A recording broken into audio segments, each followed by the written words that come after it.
I load a spreadsheet of values into a temporary table where the numeric values go across the page in columns. Don't you love the way people do data modeling in Excel? I need to find the highest value for each row. I don't know how many columns will be populated for each row. How can I do it? Now, the first thing I looked at when I saw this is I don't know how many columns will be populated for each row. I'm assuming that classic thing of Excel being a free format, sort of layout. People just put in data wherever they want. An Excel spreadsheet comes down. We typically use something like Apex to load it in. When it says I don't know how many columns, one would assume there must be a ceiling, because if you're loading it into a table, that table must have those columns pre-prepared. So I'm working on the assumption that we have a table with a lot of columns. When we say populated, I'm assuming that some of these columns will be null, but obviously there must be a ceiling on the number of columns. We'll work on that assumption. Let's now do a demo. So I'm going to keep this nice and simple. Typically Excel spreadsheets obviously can come up with an arbitrary number of columns. I don't know what the limit is. It goes to what goes to, I don't know, I can't remember. It goes A through Z, then it goes AA, all the AZ, etc., etc. So I don't know, let's say thousands of columns, but we'll keep it nice and simple. We just got 3.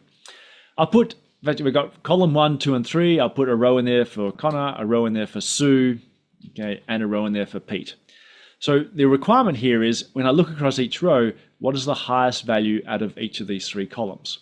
That's very easy to do. You're probably immediately thinking, I'll just use the greatest function. So greatest column 1, 2, and 3, and you can see there that works just fine.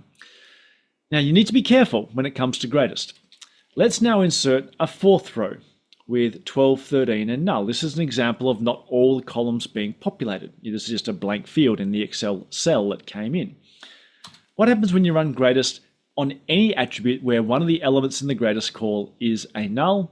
Well, you get the null. So yes, unfortunately, whenever you do greatest and one of the parameters or input parameters into greatest is null, that's the value that's always going to come out. So you get something like this, which is obviously not what we wanted to do. So the solution to that is now you have to come up with some mechanism of making sure that every column is present in some way using MVL.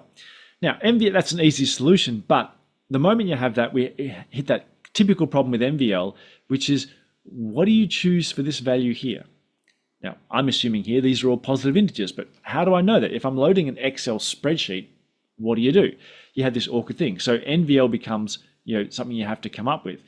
Now, you could replace this with case when column 1 is null, then whatever, etc. But now, once again, you've got this problem of still choosing a value that you need to know, and also it's getting very long and winded to write this query.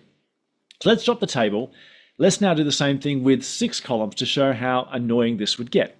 I'm not going to change any of the data I put in. I'm just going to reference the first 3 columns. But of course now columns 4, 5, and 6 are all null for all the rows.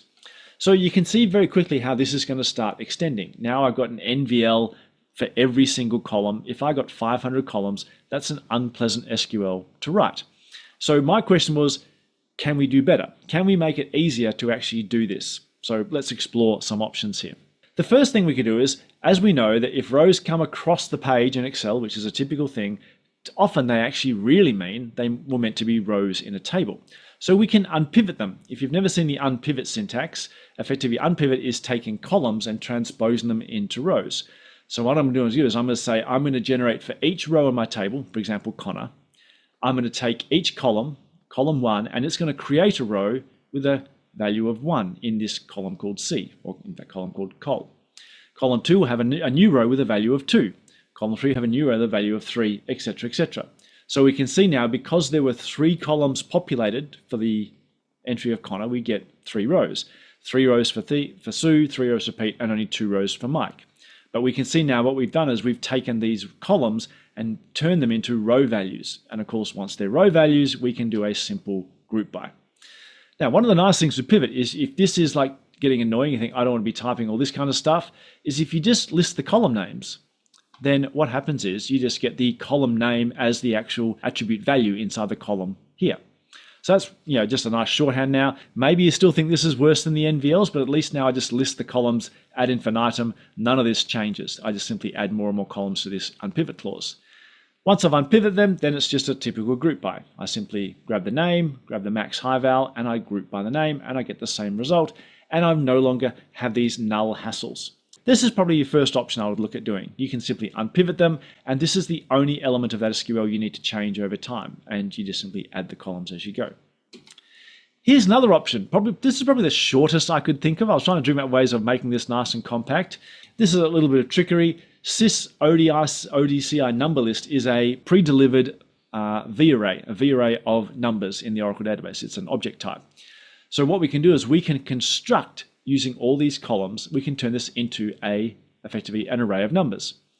If it's an object type, which is an array of numbers, you can do SQL on it, and the default column name out of that is column value. So I can simply do max column value. I then do a scalar select, so effectively it's almost like a small join, and I get the same result. So this is probably the shortest syntax I could come up with in terms of, once again, all this we have to do is list the columns in here, and you could do it this way. Here's another way you could explore, right? I like this one because in this way, you actually don't need to list the columns. You don't care how many columns there. So let's have a look at how this one works. I'm going to take effectively all the columns in my table, so name, column 1, column 2, column 3, etc., and turn it into a JSON object. Then I'm going to remove the item in there called name, leaving me with just column 1, 2, 3, 4, 5, and 6. So if I run that, you get something like this. I get name before, and this element called JSON array is actually now effectively a JSON array of the elements in those columns. The name was in there originally. Originally it had Connor 12, 13, etc., but I removed that using a remove name. But effectively now I've got a JSON array with all the elements in it.